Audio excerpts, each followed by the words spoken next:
Well, ladies and gentlemen, it's 12:30 now, and it's my great pleasure to welcome you as we begin our very special webinar, the LGBTQIA 65 plus webinar.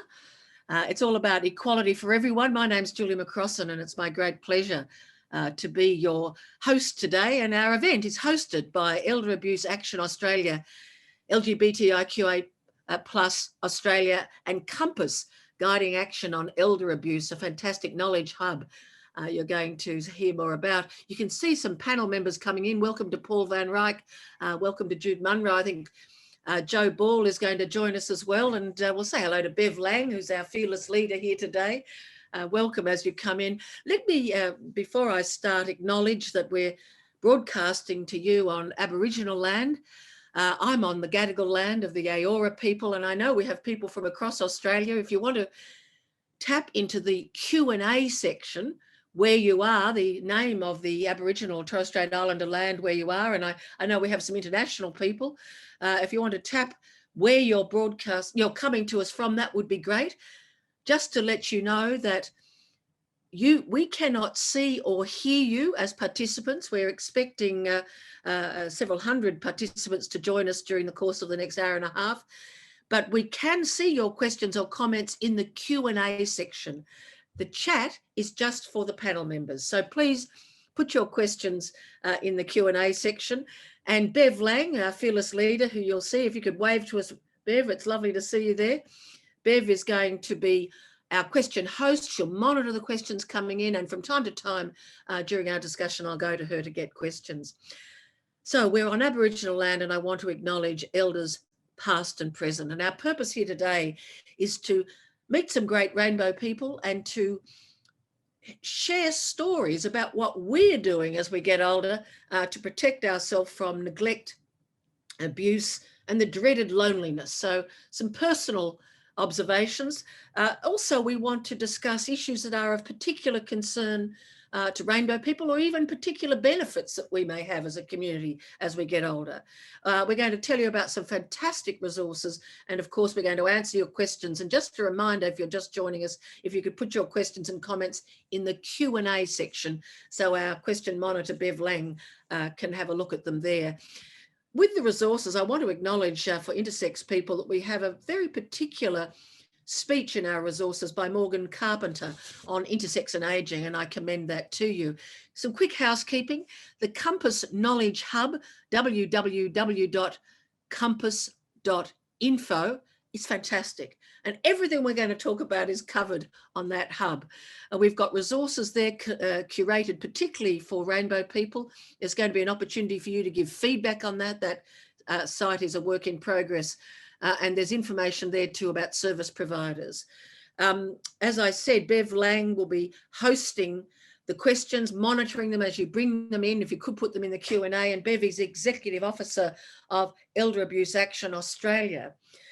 Bev, can I ask you to turn on your mic just while we've got people joining us? What is this Compass resource thing we're going to hear about? What's in there that people need to know about if they're trying to, do what they can to prevent abuse and neglect and loneliness as they get older? Welcome. Hi, Julie. Thank you. Look, Compass started about 18 months ago, part of the Commonwealth Attorney General's Department. They put out a national plan on addressing and ending elder abuse. And one of the things in the national plan was to come up with a knowledge hub that would be a national resource for both community members and for service providers needing information on either, who in their area might be able to provide particular support or indeed resources. They might be training videos, they might be fact sheets, and just access to information that generally has not been available. We have states and territories that have different rules for things, particularly powers of attorney. So it's quite important to get the resource that's targeted for your region or jurisdiction.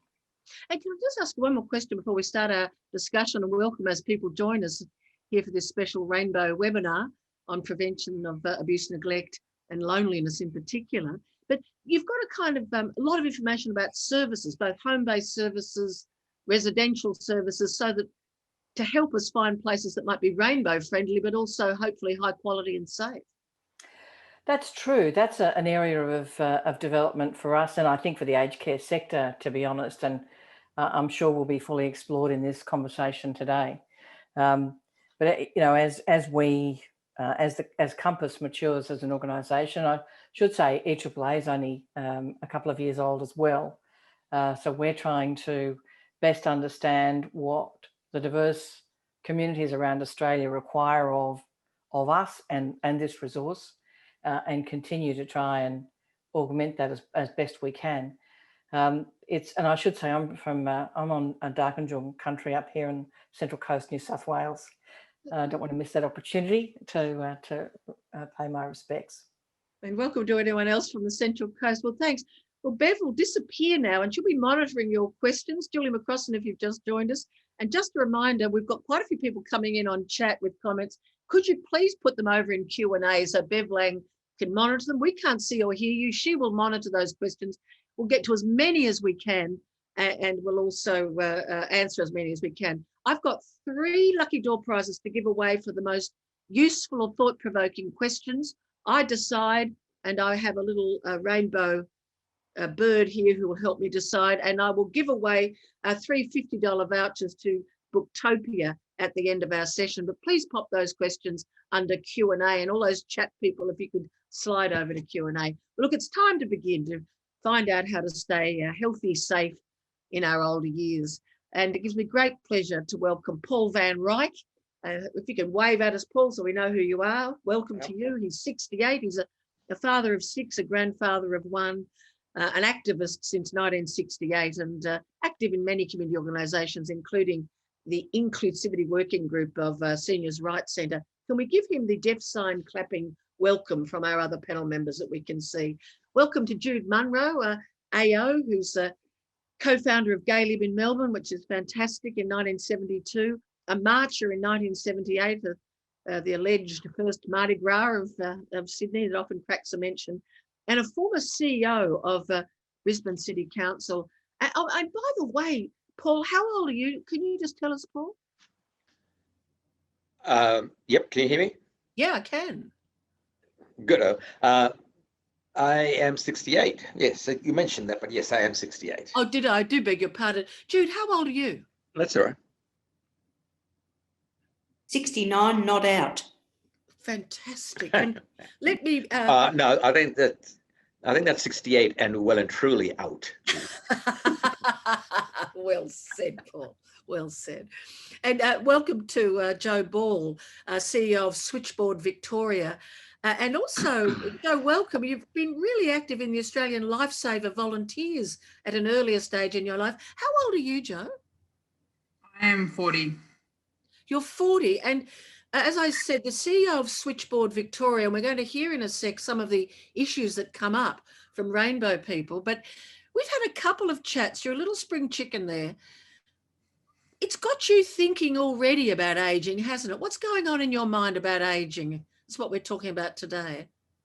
I think for me, yesterday, Julie and I had a conversation. I think it was just really illuminating about how we need to start planning. In your 40s, as you said, you need to start planning for your 60s. And I thought that was just because I think about that stuff all the time with mental health, that it's about consistency and working on it every single day. And I think, I guess you brought that attention that that's the same for aging, for healthy aging, that you need to work on it consistently. And yeah, so I think what it shows me is I've got so much to learn, but I already knew that. And for me, I'm just so passionate about respecting my elders, and it's wonderful to be on a panel with the people that are on here that are, if they will, accept that they're my elders. I hesitate when I say that because it makes it sound like they're not my friends and colleagues, which absolutely Jude is. And I hope the others will become, but yeah. Look, thank you, Joe. And I'll come to Jude Munro if I may. And I just wanted to let our people know as they join us that Aunty Vanessa, the sister girl, the Noongar Sistergirl from Western Australia, unfortunately has been unable to join us today, but I did have a lengthy conversation with her yesterday by telephone while she was in hospital, and I have some of her observations and thoughts to bring to the conversation. But Jude, how do you respond to the title of elder when Joe says that? What does that make you feel? Well, I think Joe and I are colleagues, but I have accepted it because I think that's something that you do. If people give you a title like that, you accept it with grace. But I have often thought of elders as within the Aboriginal and Torres Strait Islander community. So I'm like a little E and they're like capital E's. That's how I think about it, you know, but I accept that with grace. I think our society generally is not as respectful of and learn from older people in the way that maybe we could do more of that, I think. I think that's the understatement of the century, Jude, isn't it? You know, I guess why I say that is funnily enough, I think in the rainbow community, which is what we're particularly focused on today, if I could use that expression rather than the letters, as someone, and I know you were involved in 1978 and earlier, and so was I, and Paul indeed, is that I actually find the young people within the rainbow world quite respectful, interestingly enough, and quite keen to perceive us as elders. But I guess these appalling revelations in relation to the Royal Commission and the establishment of Compass, this knowledge hub that we're one of the hosts of today for us, is a response to. I mean, it has indicated some real difficulties in the provision of appropriate services and safety and quality and kindness. And that must have at its base, do you think, Jude, a problem in attitudes to ageing? Yes, I think it is. And I think you've articulated that, Julie. I think about our own paths, though, to getting older. And I always think, you know, every day I try and relish because you never know what's going to be granted to you. I have a 38-year-old friend that I lost a couple of weeks ago, and it was just such a shock that happened. So I think we should cherish every day and live life to the full for as long as we possibly can. And do you think part of ageing that we have to deal with, and I guess now we're talking really about the mental health side of ageing or mental wellness, part of what we get more in touch with is the fragility of life? Yes, and my mother gave me some advice many years ago. She's passed on, but Mum said to me that life prepares you for your own mortality and those of your friends, that as you get older, you tend to start to lose more. So probably in your 20s, there's not many people that you lose, but that gets more as you age. So I think that fragility, I think, needs two responses, though. I think one is mindfulness, to be just aware that maybe your bones aren't as strong as they once were. So a little bit of mindfulness, which is hard for me because I rush everywhere. But the second one is not letting our lives diminish. I remember talking about downsizing with my partner, Louise. She raised the topic and I said, no, that's not going to happen to me. So I just don't want my life to diminish. I want my life to be an ever expanding life. And I think that's not a bad attitude to have, Julie. I mean, we're not all able to have that, but I think if you can, it's good to see yourself still growing as a person, still learning things, still exploring things. Could you give me one or two specific examples of projects or activities you're involved in right now that you're consciously expanding your life? And just a reminder to those who've joined us, Jude is 69. So just one or two examples. I want to share, examples of what to do. So what are you up to keep that expansion? Yeah, I learn languages whenever I can. So at the moment, I'm probably 7 years into reinvigorating French, but also I have taken on, partly because I was asked to do so, but the chairing role of the Victorian Pride Centre. And that's been a really big project and big undertaking. So I try and think about how the skills I have can be put to best use. I think we are given sets of talents and skills and we can grow them, like learning French, but also I think there are ones that we can continue to practice. You're a former CEO of Brisbane City Council, so you've managed big budgets and big organisations. So I just wanted to mention that to people. But because we've got a national audience here, and by the way, if you've just joined us, this is being recorded and it will be available after we finish on YouTube. And if you have questions or comments, could you direct them through Q&A? We've got a question monitor, Bev Lang, and I'll be coming to your questions and comments throughout our session. But just coming back to Jude Munro's reference to the Victorian Pride Centre, just in a nutshell, what it is and how will it assist the Rainbow community members as they age to stay engaged and well and happy and safe? That's a great question. Well, Joe, who's on our in our room today, Joe's administration of Switchboard will be based there, and Joe will have the opportunity to talk about her services. But we will also be operating Ageing Well programs from the Theatrette. We have a relationship with a few different organisations, VALS and also LifeView, and so we will be running programs. The Pride Centre will be home to about a dozen major LGBTIQ organisations, such as Australian Queer Archives and many others. And we'll have health and community services there, legal services, all sorts. So there'll be opportunities then, and Julie, you are one of our ambassadors, for people in the local area, but also using services through online. So we have also a Pride Centre that's a virtual place. So people will be able to visit, have drinks, coffee or catch-ups with friends, and it will be a safe and welcoming home. Look, thank you so much. I'm going to come back for some thoughts on the legal steps you've taken, Jude, if I may, in a moment, and I'll come back to you, Joe, as well, because I want to remember to talk about the importance of cross-generational relationships as a strategy that addresses many ageing issues. But let me bring in Paul van Reyk, and if you've just joined us, Paul has been an activist since 1968, well, he's involved in everything.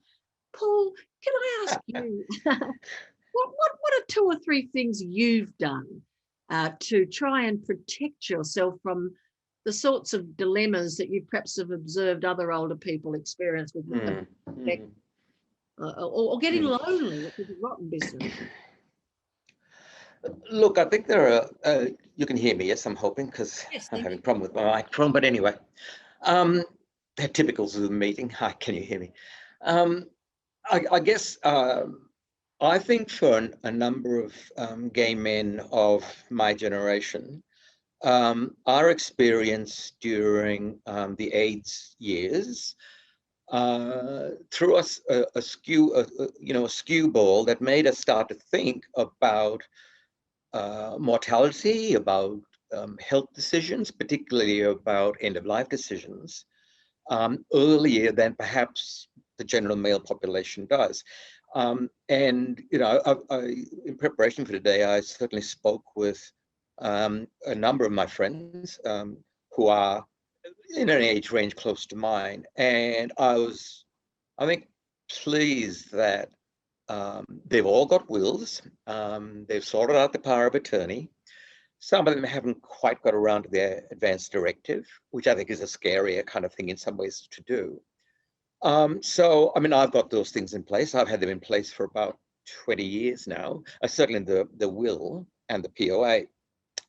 And I did my advance directive probably at the instigation of seeing my mother in a nursing home, and having to kind of talk with her first about, what kind of things she might or might not want. And it was almost too late. It was almost at a time where I don't think she could have necessarily thought through some of the intricacies of what procedures she might or might not do, which again threw me and meant that I had to really think very hard about what the possibilities of both hereditary illness. I think that's one thing as well. I hadn't started thinking about those before. I'm now type 2 diabetes, and I've got to start thinking very carefully about, managing my exercise, managing my health, managing all sorts of things. So there's that aspect of it. I think the other aspect is, yes, about the social connection.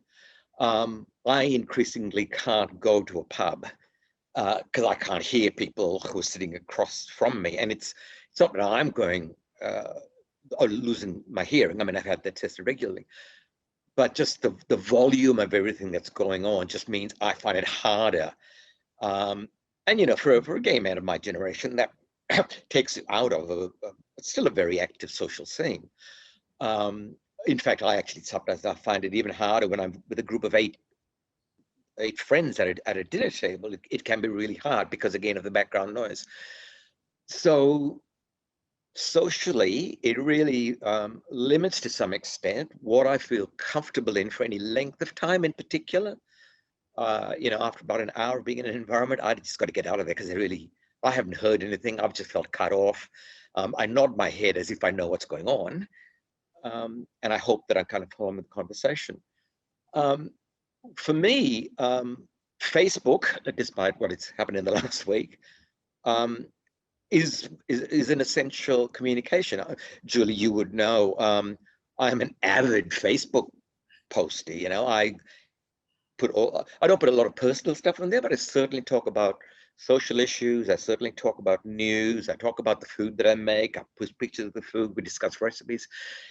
So that to me has become a very strong place of connection. There are sites on there like the Queer Archives site, Lost Gay Sydney, Lost Gay Melbourne in Melbourne, obviously, and some HIV and AIDS sites as well. So for me, a lot of my connection now regularly comes, even more so now, comes by using that. Yeah. So it's a different kind of connection. Exactly. And I'll just pause you there because I will be coming back to you, but I just want to follow up a couple of things you've said so I don't lose the thread. Sure. You mentioned the lessons learnt through the AIDS trauma and power of attorney. And I just want to say to our audience, we are not providing advice on this session today. We are alerting you to the existence of a fantastic website, www.compass.info, INFO, and everything we're discussing is on there. And if you have a look at it later, including curated materials for rando people, and you think something's missing, we will let you know before the end of this session how you can give feedback, because as Bev Lang said earlier, this is a work in progress. But there is reference has been made by Paul van Reyk to legal documents, and power of attorney obviously relates to financial decision making. But in the context of the potential for loss of cognitive capacity, so a stroke or a head injury or dementia, my understanding is, and I'm aware we are in a national format here, but an enduring power of attorney, which requires the witnessing by a solicitor, is a very good and important step because it means that if anything happens to you, which, as I think Jude's mentioned, can happen quite suddenly, you've declared in advance probably one or even two people who could make money decisions for you. And there's one called enduring guardianship, or the equivalent as well, which is residential or health decisions. Is that the sort of thing you've done, Paul? Yes, it is. Yeah. And I mean, I chose my younger brother to be my POA and my enduring POA. I'm not, I don't have a partner. I do have children, but I didn't necessarily want to put the burden, sorry to put it that way, but I didn't want to have them to have to look after those aspects for me, whereas my brother, who I've grown up with and have quite a close relationship with, I felt was a good person who could do that. And I know, I mean, for me, it was also a matter of trust. I'm not that I don't trust my kids, but nonetheless, you know, I trust my brother to follow through with my decisions. Yeah. So that to me was, and Julie, again, with the other gay men I've talked to, their decisions vary across whether it's their husband, if they're married, or a lifelong partner, or a relative, a close relative. In a couple of instances, though, they have been distant from the family for a long time, so their option is a really long-term close friend, not necessarily an LGBTIQ friend, but somebody who, again, with whom they've got a relationship of trust and understanding, you know. And I guess the thing also to mention, Julie, is it's really important, obviously, when you do these documents to talk with the person you're about to give this power to about, you know, what you want to do and what it means, so that they feel like that's okay, they can do that, because it can be scary. Look, thank you, Paul, and I think that's a terribly important message you've said there about trust. And I know Jude goes off like a firecracker every time the word trust is mentioned, and also that the trigger for the conversation. I'll come back to the issue of an advance directive, where people often indicate their wishes around health issues, not necessarily legally binding, but indicative and a trigger to conversation. But what I might do, if I may, is introduce or reintroduce Bev Lang, who's our question monitor today. And let's get one or two questions for our audience. If you've just joined us, questions most welcome in the Q&A section, if you wouldn't mind. G'day, Bev. What's any trends in the questions? And then if you could kick off one with us. Look, we've had a couple of questions from Sally Cochin about rural and regional areas in particular. And first two off the list are, how do you think we can improve health facilities for LGBTQI people living in rural and regional areas? And how, as a community, can we improve and contribute to it? I think that's an interesting topic. Brilliant question. I'd like to come to Jude Munro first, if I may, because Jude, I know that in your career, you've also been very involved with the home and community care program, so a federally funded source of support. So the rural and regional challenge, particularly for rainbow people, your examples of what individuals can do and what communities can do. Yeah, I think one of the first things is to recognise that this country is still coming to terms with how the rainbow community can be positively responded to by services. But we have had now probably 10 years of programming and training and support for organisations to have a rainbow tick.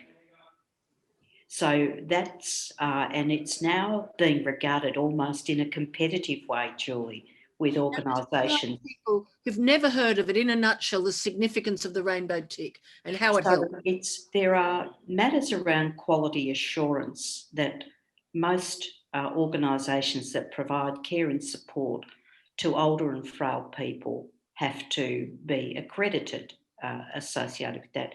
But rainbow tick takes it to a next stage. It's a recognition of the rights and the lives of people in the LGBTI community. It means that staff get trained in that, what our lives are like, including particularly trans and gender diverse people. And it's so important that we know who those organisations are.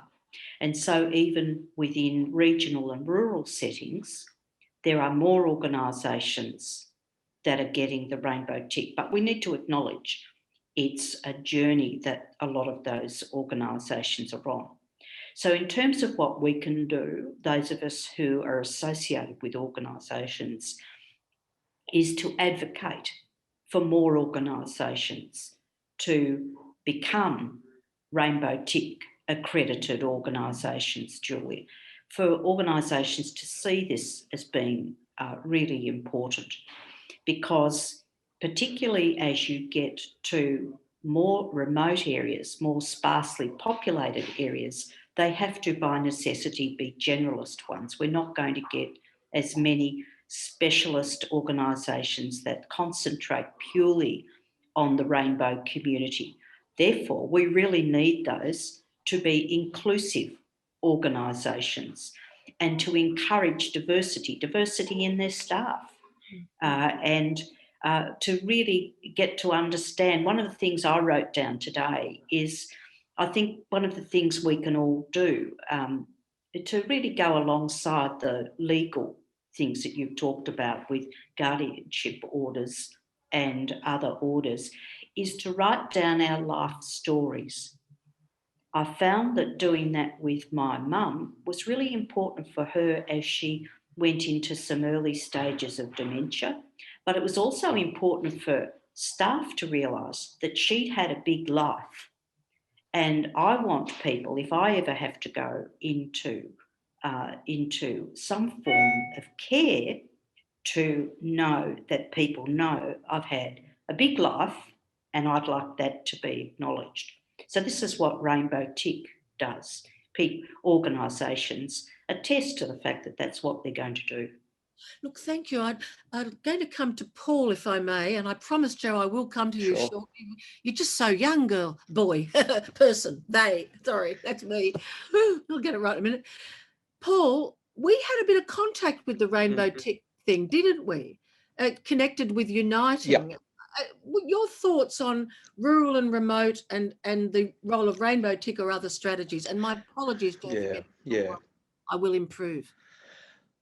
Yeah, look, I think the rural and remote is a challenge. It is still a challenge, and I think Jude has pointed out to that.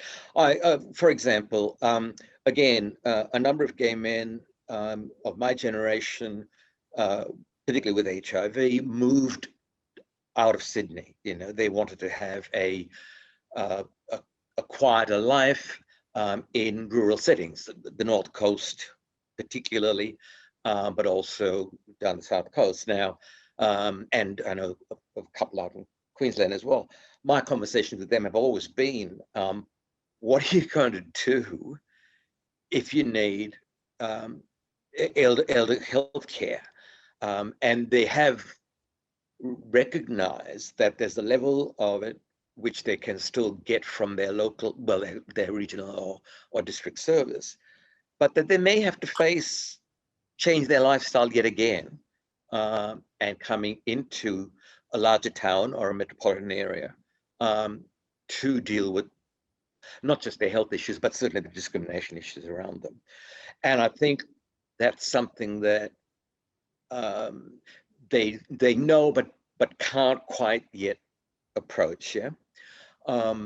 I agree. I think the Rainbow Tick is terrific, and yes, I was at a part of a forum, Julie, that you hosted, and with United Care and some other services. And what came from that, which was terrific, was that a manager of a United Care, is it United Care or Mission? United Care.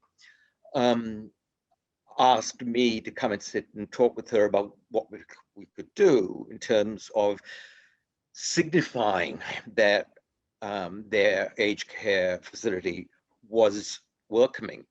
And she and I hit on the idea of doing a really simple mosaic, and I made the mosaic like a rainbow flag, and across the top it said equality, and I think down the bottom it said inclusiveness or whatever. And that was put up in the garden of the aged care place. And it was a conscious decision of her part to involve somebody that she knew might have some ideas, and it was a bit of a show off, to do something. I mean, we were also talking about getting some of the drag shows to go and do drag shows in the nursing homes, because that's an inclusive kind of activity that says something about your willingness to recognize that there may be rainbow people in there already, but it's also something that more broadly then communicates to the other residents as well. Hey, this is a welcoming place, and here's a group of people who have come to meet you and be part of you as well, and I think those kind of connections, Jude, I think you'd agree, were also really important, that it's not just about the service internally doing stuff, but it actively engages and asks members of the rainbow community to be part of the services activities, whatever the activity is. Look, thank you so much, Paul. And I just want to say, I recently emceed the launch of a rainbow walkway at Randwick City Council had put on Coogee Beach in Sydney. We had a wonderful performance by 3 of Sydney drag royalty.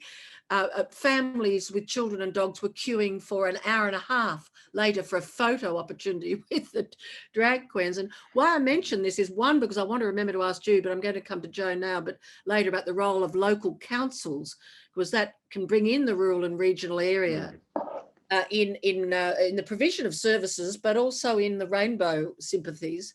But also, just as Aboriginal people, there was a wonderful auntie who gave a welcome to country down at Coogee Beach. And she was saying, you feel about your rainbow the way we feel about our flag. And so people who may not have yet got the full authentication or authorization of the rainbow tick, which, is quite a process to get that, may begin by showing the flag or inviting gay entertainers as part of the service entertainment. But Jo, let me come to you. You've been listening to this. Before I ask you what your service is and the sort of questions come, what's going through your mind as you listen to what people are saying, as you think about your own future as you get older?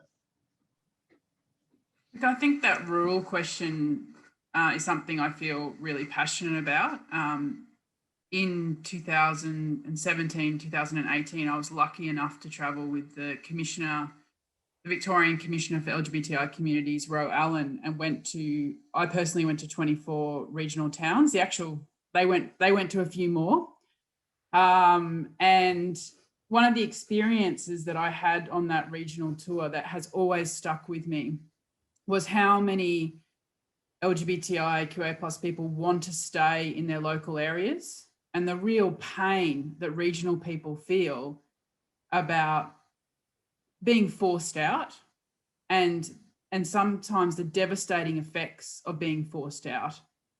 And by that, I mean suicide. And I think what I saw was, as we went to community, I witnessed people who had heard about the roadshow coming to town.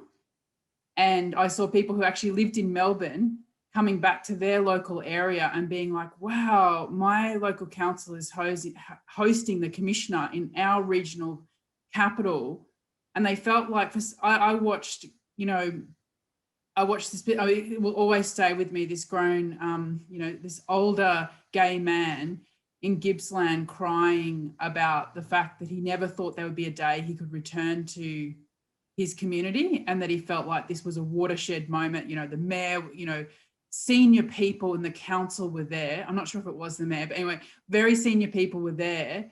And it was just such a moving moment. And he said, I love, I'm not going to, these are small communities, so I won't say the name, but he's like, I love blah, blah. I love this place and I want to be here. And I think that's what we need to remember, is that there's this perception that by our very sort of nature of who we are as queer people, that we want to go to the big cities.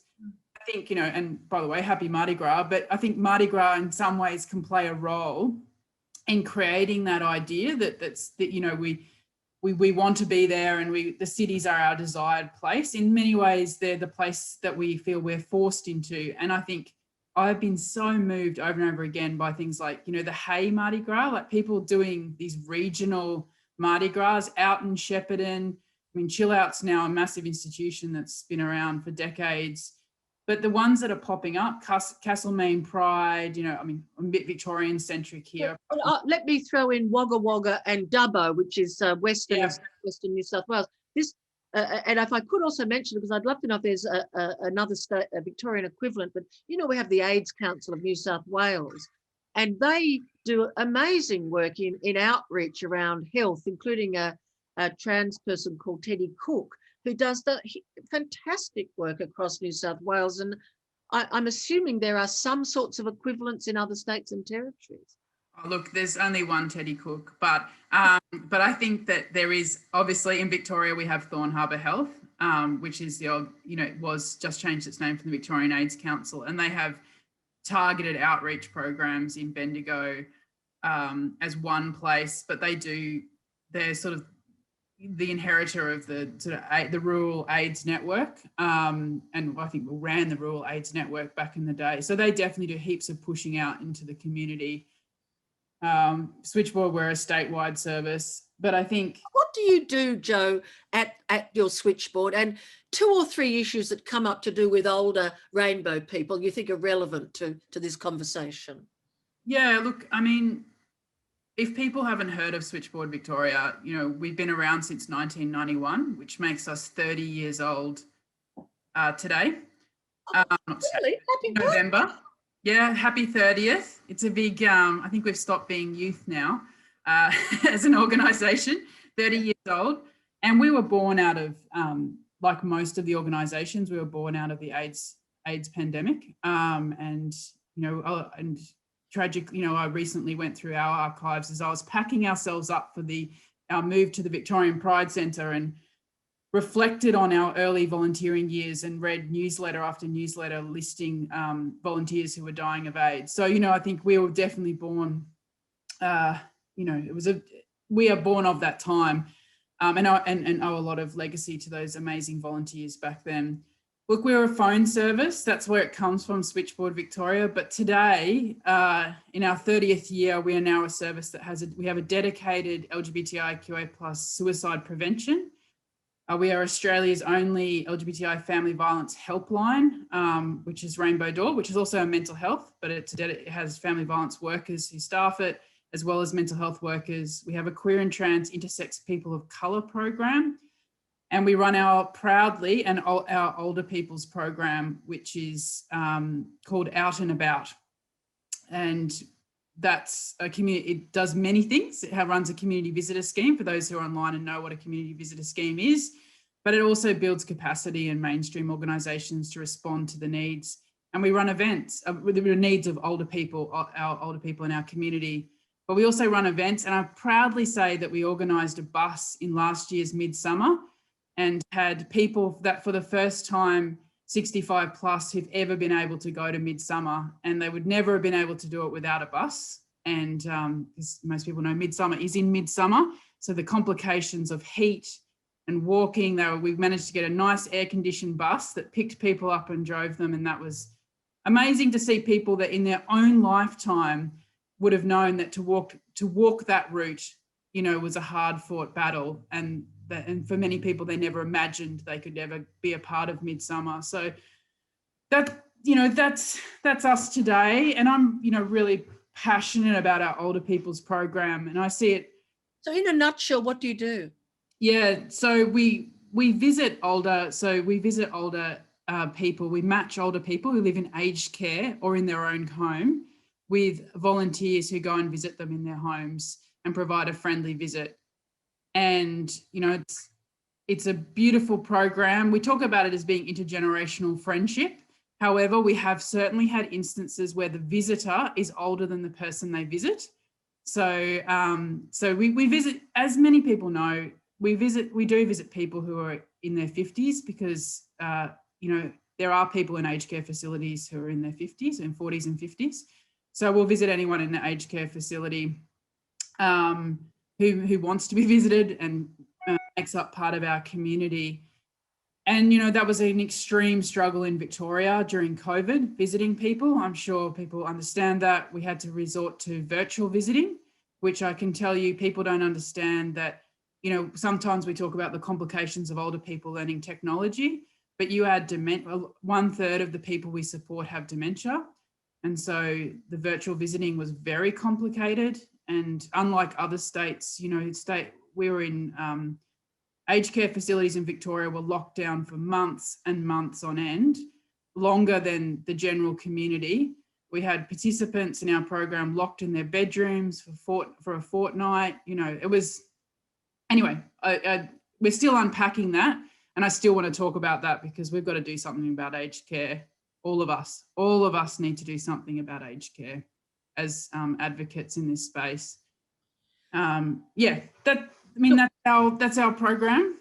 Thank you so much, Jo. And I'll be coming back. And I just want to say, if you've just joined us, this is a discussion and we're focusing on the particular needs of rainbow people as we get older and trying to put a focus on what we can do as both individuals and as communities to live a happy, healthy and safe life.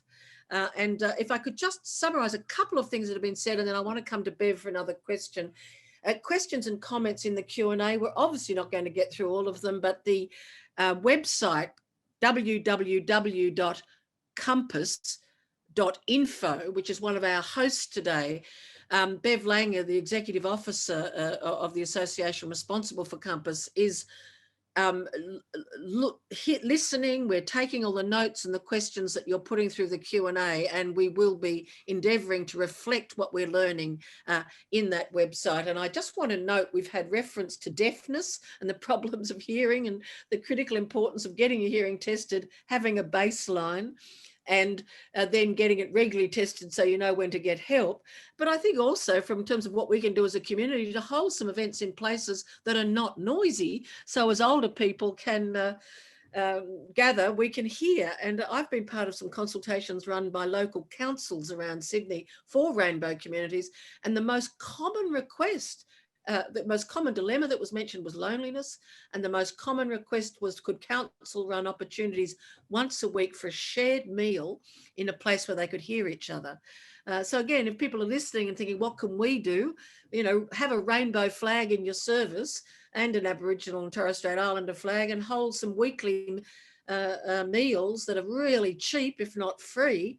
Make it monthly if it has to be. But I think to gather together, share a meal and talk is a tremendous thing. And of course, a bus to get people to be picked up and dropped off, because it shouldn't only be in the Mardi Gras 78ers who get to be in that bus.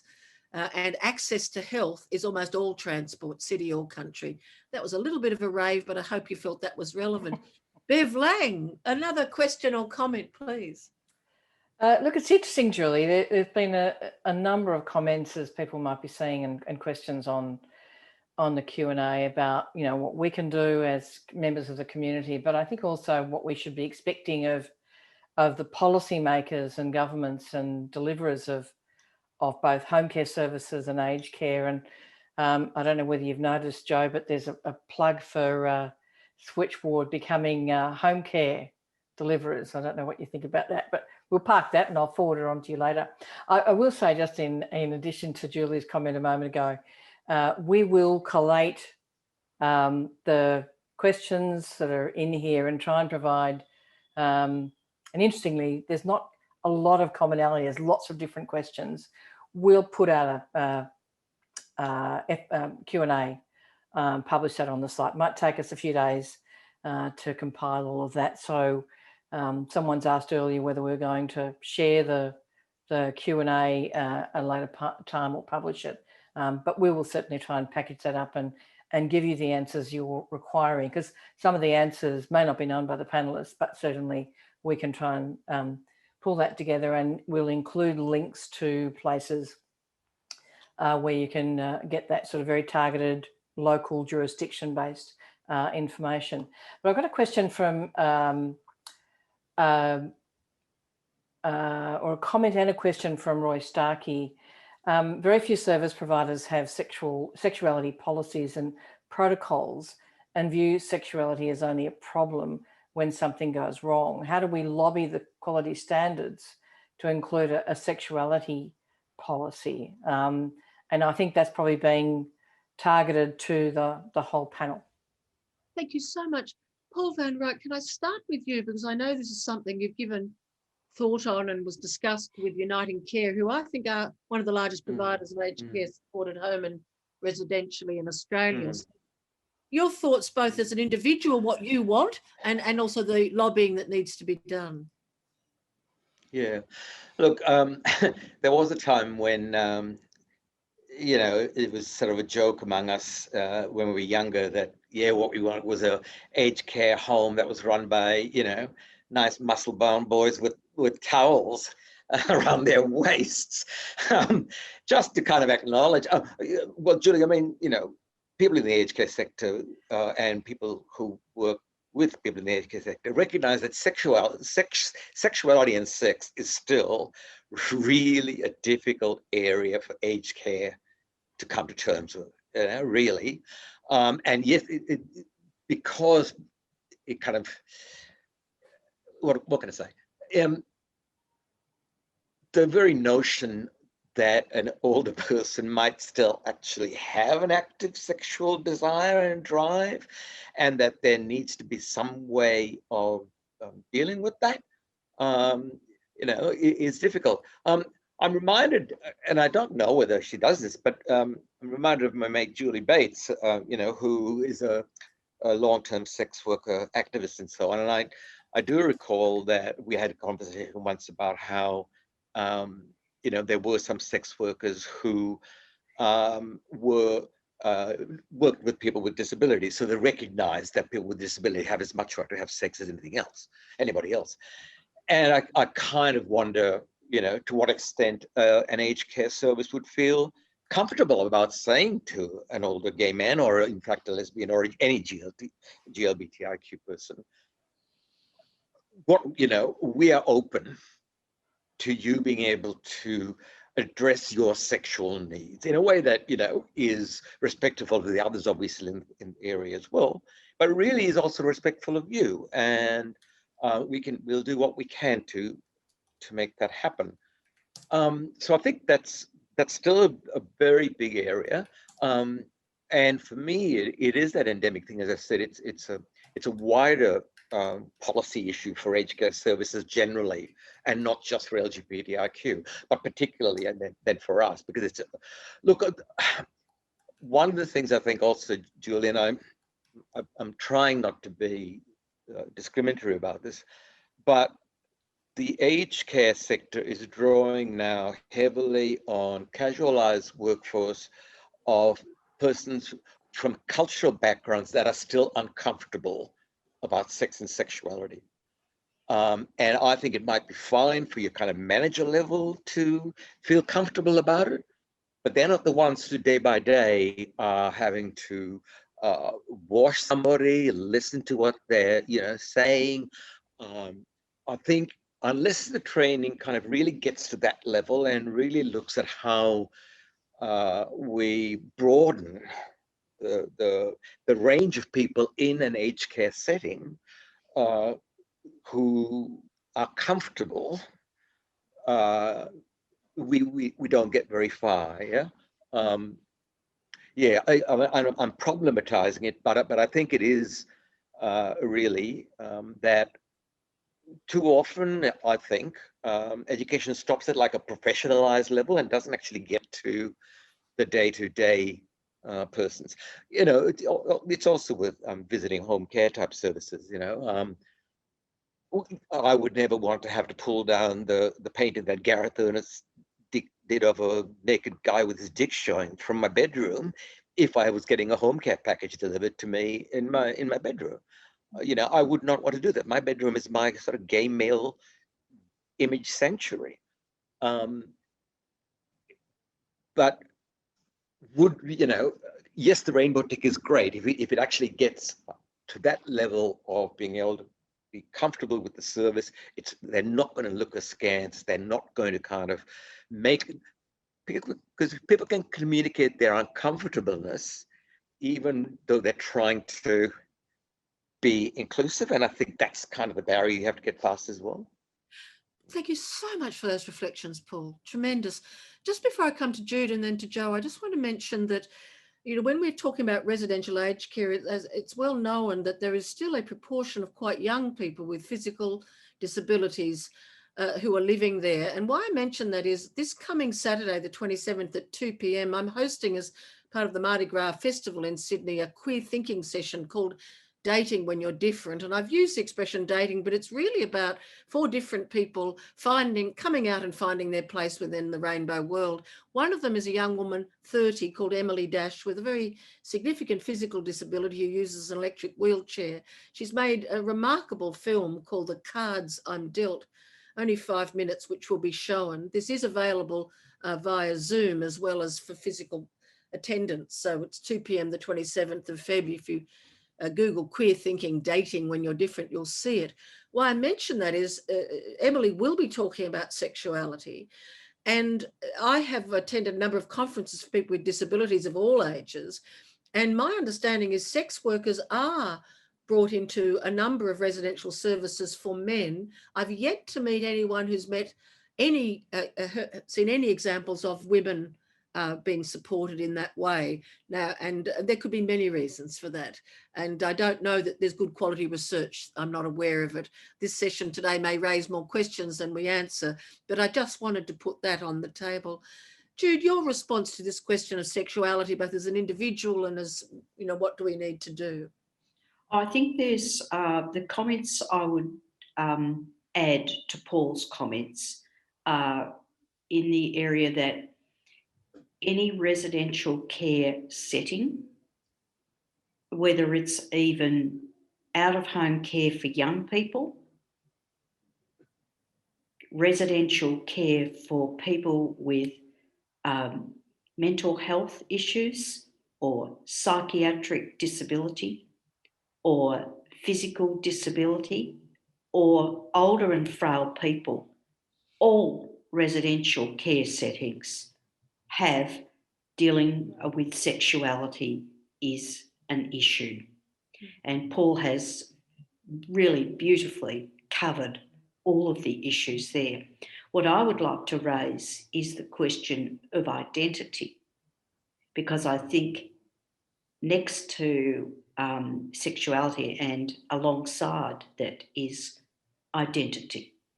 And I'm not a trans or gender diverse person, but I have enormous empathy for people who are trans and gender diverse seeking health care services or support services, or living in residential care, or indeed going to hospital settings. And I think it's not a matter of rainbow tick.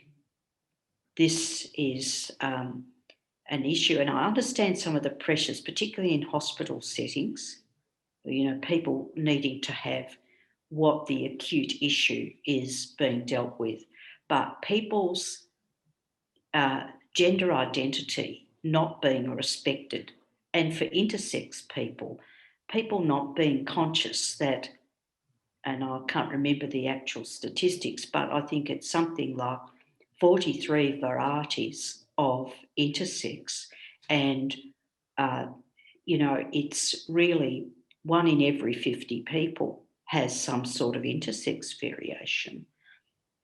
You know, I would have to say to the healthcare system, and I'm respectful here, but get with the program. We are all different, and inclusivity has to be the order of the day. We have to respond to people who are culturally and linguistically different, Aboriginal and Torres Strait Islanders, members of the LGBTIQ community. It can't just be the acute issue that's being dealt with. We have to learn to deal with the whole person and discover the whole person and treat the whole person with respect. Thank you. So that's my offering on that one, Julie. Thank you so much, Jude. Thank you very much. It's a strong advocacy position I take. Joe in Victoria, can you give us your thoughts on this sexuality identity issue? Yeah, and I just wanted to if you thought that what I said about our CVS program, a community visitor program of visiting people in aged care in their homes sounded good, just wanted to shout out that ACON runs a similar service in New South Wales. I think the worker is Shane Campbell. Shane, if you're not there anymore, that's a mistake. But anyway, I think that so if anyone from ACON is here, they should put the CVS. There's a similar program in Brisbane, run by the new named organisation in Brisbane, and there's Coda SA runs one, and there's Umbrella in WA. So just if that sounded good to you about what we're doing in Victoria, there's similar ones in those states. So anyway, back to the actual question is that I think, look, I really heard what you said, Paul, and it's something I feel really passionate about, is like, how do we actually get frontline workers on the page here? And I think it's an issue across many issues that people have, and that you have organisations in the top waving rainbow flags, but the experience at the front line can be different. And I don't think that's a question of, I think it's a question of workers' rights and about training workers and centering the importance. I used to be a disability, paid carer for years, and the amount of training I got was pretty minuscule, and I think that I feel really passionately about, we cannot blame these workers. I think I hear this over and over again in these forums, is that what we need to do is build their capacity, and that people are working like nurses and like other professions, these carers, these frontline workers that are bathing people and doing incredible work are under incredible pressure. And during COVID, they were the people who got sick in Victoria. Some of the people who got sick and got COVID were these frontline workers. And anyway, so I think we need training for frontline workers and really value them. And I think that on this question of what happens at the top versus what happens on the front line, is I know for myself, like, I think it was 2 weeks ago, I went to my bank to change some of my details with my bank, and it's one of the top 4 banks. And my experience was that I couldn't change my gender identity because the forms didn't allow it. And that was actually some of my planning for my life, was making sure that all of my forms of identification match my birth certificate now. Like, that's part of my future planning, right, for my life, is that that my bank account details match my birth certificate, because I think about that if I do get unwell, or, how all these things need to be in order. And it was just this bank, like all the top 4, marches in Mardi Gras. And I thought, well, I would like to say to people who march in Mardi Gras is, get your affairs in order. Spend less time performing your dance routines and more time training your frontline staff, because I know that's harsh, but let's have a little bit of controversy during Mardi Gras. It's a great time to have a conversation and controversy. And I think that if you haven't got your, the ABS and the LGBTI Health Australia has just put out a new reporting mechanism for sex characteristics and your gender and sexuality, how it's recorded on forms. And I encourage people to go and look at that. And if you as an organisation do not able to record transgender people, gender diverse people, non-binary people on your forms, and offer other opportunities apart from Mr. and Miss and Mrs. Or Professor, or, if you can't have an MX on your form, my challenge to you is maybe sit this Mardi Gras out and spend the time that you would have spent on organising your Mardi Gras contingent and fixing your forms. There's a little bit of controversy. I think it's worth stirring things up. I think it's worth it. And I think I want to say one thing about aged care is I'm really passionate about, and look, I want to say that I think it is really important to do those things, like to show your support. But I think, and it is really important to participate in Mardi Gras, but I think what I'm trying to say here is, let's take it to the next level. Let's make the commitment you make as your CEOs, and this is a challenge for me as a CEO as well, make the commitment you make at the top be the same as the commitment as the person who is the front line. And that is our challenge, and that's my challenge. That's what I'm trying to get at with my provocative statement. My final thing I wanted to say is a reminder to people, like, we support a number of older trans women in our service. And I want to remind people that transitioning happens at every single age.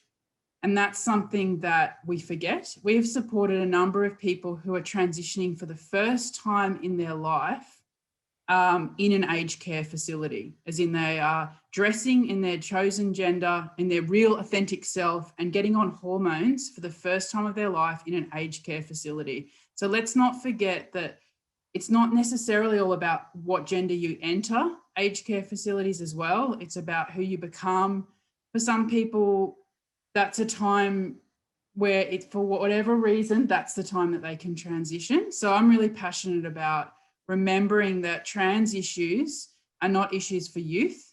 I think we make that mistake. We think that when medical transitioning takes place, you know, I myself are still on this journey at 40, and I think, you know, a lot of people think that medical transition is well and truly wrapped up by the time you're 60 and aging, but it's far from the truth for many people. Look, thank you so much. And ladies and gentlemen, we're going to go for until 2 p.m, so 25 minutes. And just a reassurance to those whose questions are not going to get up, that Bev Lang has indicated that they will be recording the questions and answers and links to where you can get further discussion. I am going to come to my panel at some point and ask you for the 3 things you'd tell a good friend are the most essential things to do to get ready for when you're older. So if you could have that in your mind. But just before I go to Bev for another question, I just want to say, in response to that sexuality question, I think one trap we've got to watch out for is that we think about the answer to the broadening of life, as Jude put on the table right at the beginning, throughout life. The broadening of life doesn't have to happen within the service that visits the home or within the residential service. That we've got to stop, I think, if we're going to prevent the sort of appalling abuses that are being revealed by the Royal Commission, we've got to stop isolating the elderly, just like we shouldn't have isolated children and child protection or people with disabilities. There seems to be clear that if you whack people in isolation, people of bad faith with dilemmas come and abuse. It just, congregation in isolation ain't something any of us want for ourselves or those we love. And so, you know, I had a very, very disabled elderly mother who we kept out and about until 2.5 weeks before she died. And it was about people and that modified transport and modified chairs. It can all be done. It's about resources and trained staff. So we don't have to necessarily have sex workers coming into residential aging. You can have an outing, you know, and so we don't have to train all the staff who may be of a Christian background and good at some things, but aren't going to be assisting with sexuality effectively. It can happen off-site. So I just throw that in. But Bev Lang, could you bring us up another fabulous question, please? Look, I have a sort of a part comment and question from Russell Westacott, who's both a program delivery and capacity building manager with LGBTQIA Health Australia, formerly the Health Alliance, but also co-chair of EAAA. And his comment in question is, in the absence of a national prevalence study on elder abuse, most social researchers talk about the prevalence of elder abuse across Australian society as being about 1 in 10. We know that a lot of elder abuse is perpetrated by the children or grandchildren of the older person. And how do people on the panel think that elder abuse may occur in our community, and what can we do to raise awareness of elder abuse across the LGBTQIA+ community? Big question for 20 minutes to go, but. Look, thank you. And I'll come to Jude, if I may, because I think, Jude, you have to go a little bit early. And so I'd like to talk to you now. You know, I with respect to Russell and the question about raising awareness, I want suggestions on action to prevent. And if I could put it in these 2 ways to you, Jude. Oh, I'm so sorry. I'll just hang up that phone. I'm in an office. We've got the one situation where we have children or members of the family seeking to exploit, often financially, sometimes physically or neglectfully, and the person has dementia or a stroke, so they lack some cognitive capacity. That's one set of challenges. The other set of challenges is that person is being abused or neglected by family members, and they have capacity and they say, I don't want the authorities told, for all manner of reasons, fear of loss of contact with grandchildren, shame, whatever.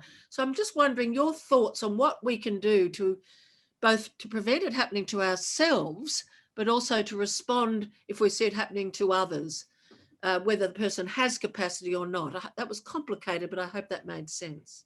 Yeah, no, it did make sense, Julie. So I think there's a couple of things I'd mention.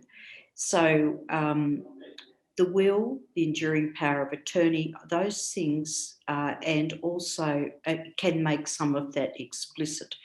Another thing I think we should all be doing is befriending older people, and as older people, befriending younger people as well, you know, up and down, if you like. And I think we're very good in the LGBTIQ community about creating our own families. We did that often because we faced rejection sometimes by families when we were younger. So we've got a cohort often of very close friends. And I think talking through scenarios with them, having them look out for us is really critical. There are more points at which concerns can be raised within the authorities, if I can use that expression, who can be alert to this. And there's some beaut resources on compass.info, but also public trustees have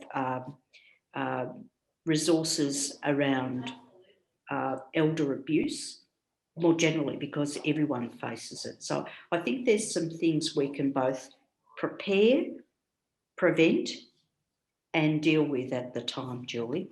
I know you have the council background, Jude, and I'm thinking a good social worker and a general practitioner are two resources often that as an older person myself and as a daughter caring for an elderly mum until she died, a good relationship with a social worker through your local hospital or your local council and a general practitioner who's prepared to do home visits can be a tremendous support to you as you endeavour to help in tricky family situations. Because I know you have to go, Jude. Before I come to the others for the answer to the question, the three things you'd advise anybody watching this now who, you know, they're a good friend, the three most important things to do to give yourself a chance of a happy, healthy, safe old age. What would you say? Well, I think keeping the mind, the body and the spirit active and healthy as much as we can. Being mindful, important for people who rush like me. And keeping your old friends, but also making new ones and making younger friends. Have older friends, your same age, and younger friends. So that all of the research says having an active social network, and sometimes that can be face-to-face, and sometimes we've got technology so that we're able to keep in contact with people via technology these days too, Julie. I know there's a couple of minutes before you go, Jude, and I just wonder, you've mentioned twice this thing of rushing and being mindful. And Aunty Vanessa, the Noongar Sistergirl from WA, who unfortunately wasn't able to join us, but I spoke to her in hospital yesterday, one of the things she mentioned is that she has not in fairly recent times broken both legs in two separate falls. I recently had a dinner with a whole lot of my mates, and the number of hip replacements and falls that was being reported was sobering. Everyone was under 75. And, we focused on hearing earlier and the importance of hearing tests, but falls are the things that can bring people really undone. Any thoughts there, Jude, on what you've observed or what you're trying to do around falls prevention? Yes, so I do yoga every morning for 20 minutes to half an hour. I do my stretches, because flexibility in all sorts of ways, can I say, is important for older people in any age group, really. So that's important. And balance, so balance in one's life, but actually physically practicing, first of all, with something to hold on to, but then practicing balancing. And there's also some leg strengthening exercises that can be done that teach the mind about not being too slow, taking steps that are too close together. And the other most important thing for older people as they age is to learn, if you have a fall, how you get up again. And the simple thing, and I get everyone to do it tonight, is to get down on the floor on all fours, crawl to the nearest strong chair and put your arms on that and get up. And the more people that can learn to do that, the more we will have people who can recover from falls. So falls prevention and learning the technique of getting up again from a fall. Look, thank you. And I want to say about Aunty Vanessa that she now does use a walking frame, but has care at home and is able to live at home. And I guess I'd throw in there a willingness to use a stick or a frame or one of those handle what do you call it, like a walking stick that has 4 prongs on the bottom, and to wear sensible shoes. At last, lesbians can say to the entire population of whatever identity, wear sensible shoes. Wear sensible shoes. Do not have sole rugs that are capable of slipping, and always use strong lights in the home, because not being able to see where you put your feet. So I'm talking about very old people now and frailty. They are the very important things to do in terms of falls prevention. Lovely to have you.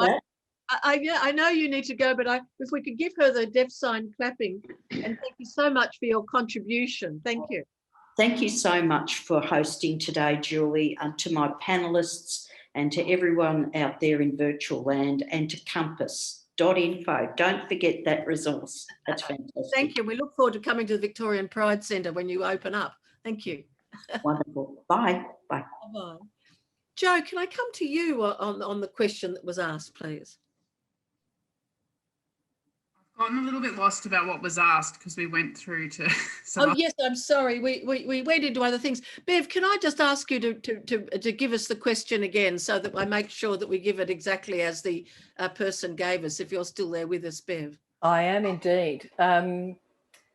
So I guess the second part of the question is, how do people on the panel think elder abuse may occur in our community, and what can we do to raise awareness of elder abuse across the LGBTIQ community?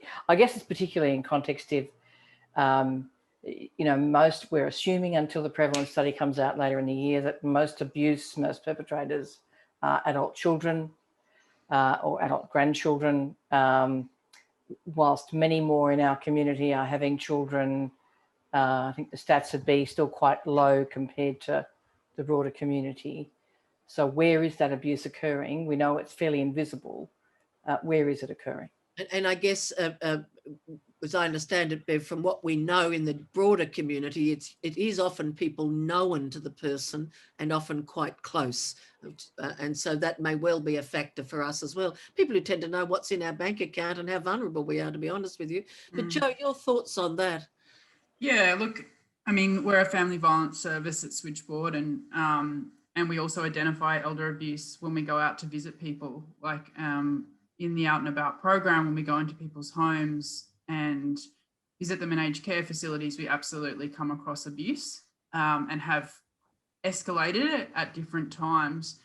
I think another thing I'd add to the mix is recognising that in our community, family violence, as in intimate partner violence, happens at every age, and that I don't think same-sex violence, intimate partner violence, like same-sex couples and the violence in relationships, isn't recognised well in our communities, because we think of family violence as being violence of men against women. So it's also remembering that elder abuse and the abuse of in relationships. But I definitely see, we definitely see children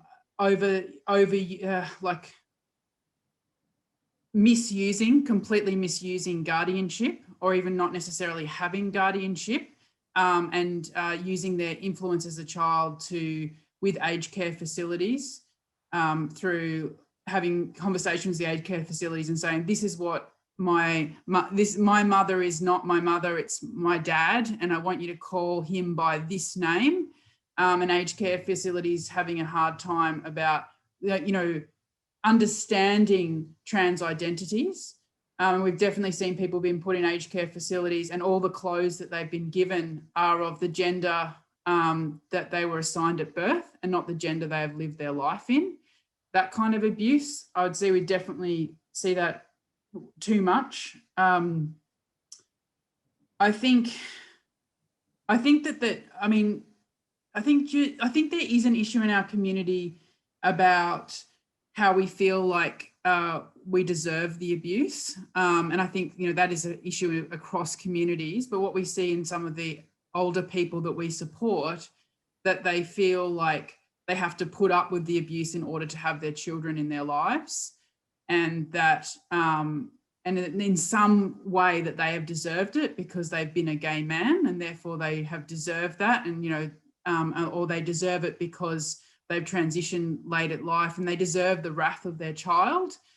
And I think it's devastating when you see that, because that's really hard to unpick, that elder abuse, because you don't have that clear case where the parent is willing, I guess, to enact their rights that they have in that space because they're so wary of losing that connection with their child. And you see that that's when economic abuse can come into play as well, where they hand over money and rights. And one example we've concretely seen is where, we had an older gay man who wasn't allowed to be in our service because when I say not allowed, of course he was legally allowed, but his child that did not have guardianship over him said, basically, I won't see you if you join this gay thing, which was us out and about. If you join this gay thing, we won't visit you. And I think that was just a classic case of elder abuse, but we couldn't talk, that in the end that turned into him, that turned into his decision, I guess, but what a terrible decision to have to make. And of course, as you might guess, the child didn't even visit him, very often, or hadn't visited him for a year. And we were talking about being able to visit him every week. So it was absolutely devastating. And I think what we need to be better is saying that is actually elder abuse. Like those examples are actually elder abuse. It's not to family conflict. It's actually abuse when those things happen. So that's some of the examples I've definitely seen. Jo, thank you. And I'm going to come to Paul in just a moment because we're coming towards a conclusion. Just 2 or 3 things you're planning to do, Jo, to protect yourself now, having been a bit more exposed to these ageing issues, just you yourself. Yeah, sure. Look, all the time I'm trying to practice what I preach, and that I think that the ability to healthily age and avoid elder abuse and these things stems from good mental health. I think that your ability to continue to exercise and look after yourself, at the end of the day, it comes back to mental health. And one of my friends always says, happiness is an inside job. And I think that's a great saying and so true. One of the things I do is I create routines around my exercise, and I don't take it for chance. That's, like that whole thing of, it has to be in my schedule. Like with anything, like meetings or medical appointments, you've got to put the exercise in the schedule, and it's got to be there. Like, it's time to exercise. I can't, that time isn't, I have 2 kids. I try and always carve out that time, that time is not encroached upon, as it is not, as I need to, as important as it is for me to be in a meeting, it is important for me to go to carve out that time for exercise. Physical exercise is really important for me. My job is quite stressful. I need to have outlets. I ride my bike to most places, which I think is another trick is to get your physical exercise around your busy day.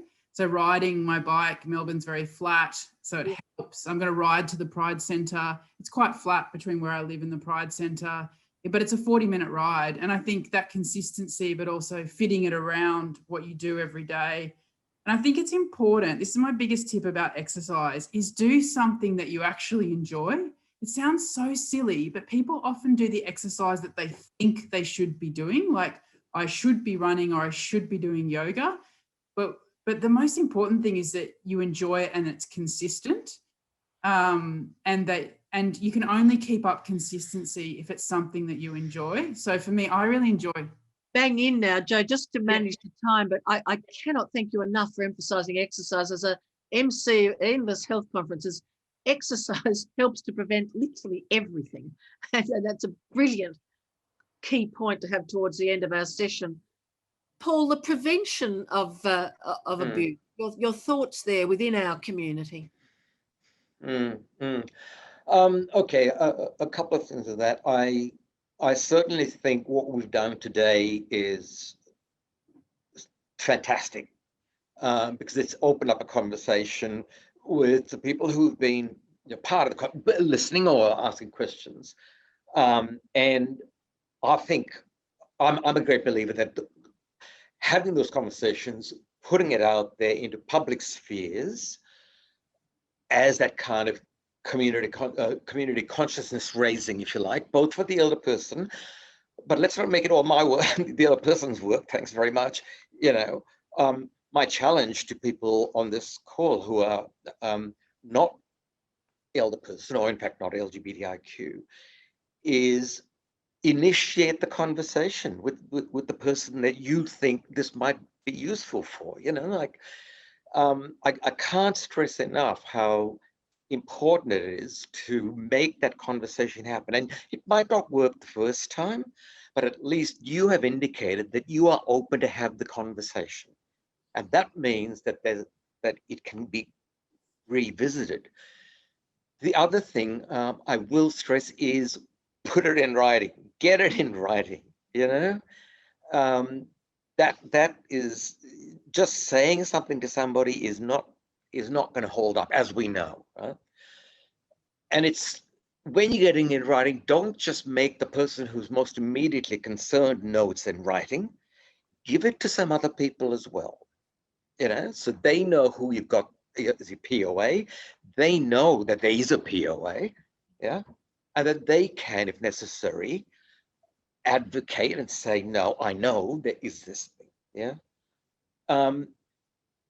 So I think it is that. I think it is about conscientization, to use that old lefty phrase, raising the issue, talking about the issue.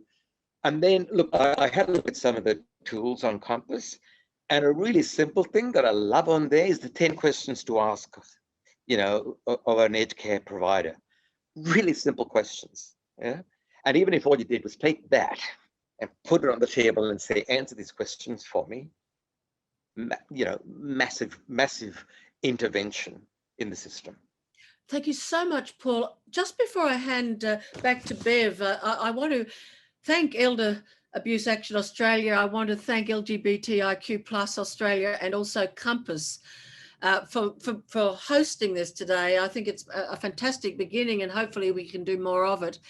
As someone who has worked in the aged care world at various points in my life, we've mentioned some legal documents, and I know Bev has information about it on the Compass website, but I would emphasise we're talking about an enduring power of attorney. That's your financial, your money affairs, enduring guardianship instrument, and that's your healthcare and where you live, and you declare, signed and witnessed by a solicitor who fully explains to you the significance of the document and the need to trust the people you identify. That puts in writing who can make decisions on your behalf if anything happens to you. And I think the multiple copies and the distribution of them, along with a will and an advance directive, which is commonly your thoughts about your health care and who you'd like to be involved in that, while not legally binding, very helpful to the person who's got your enduring guardianship. They are your basics, and I know Bev will list them. The one thing I just add from experience with my very elderly and frail mother, she reached a point in her life where, while she really wanted to live, it was clear that she would not be able to survive well, should her heart stop. And so after a very deep conversation with a number of health professionals, we had a document from her general practitioner that she was not for resuscitation, and we had her consent to that. People often focus on more elaborate end-of-life things, but for most of us, if we've told all the key people and we have that document not for resuscitation, that is sufficient. And so I just put that out there as well. But I just want to say thank you too to Bev for allowing me to host, and I hand back to you to tell us, you know, what more will happen to our participants and those who've had to leave us after this. And we'll be finishing up in just a moment, ladies and gentlemen. Thank you. Thanks, Julie. Look, I do want to thank all of our panellists, to Jude, Joe, Paul, and apologies from Aunty Vanessa, but I feel like we've had some of her comments through the course of this afternoon, and particularly Julie for moderating not just this conversation, but also Brett and I on the EAAA side. It's been a great process in us improving our practice and hopefully the webinar participants' experience. A couple of things to keep a look on out for. Tomorrow, the Royal Commission into Ageing Quality and Safety sends their report to the Commonwealth Government. We're really looking forward to seeing, hopefully, a focus on the rights of older people as the key part and platform of their report.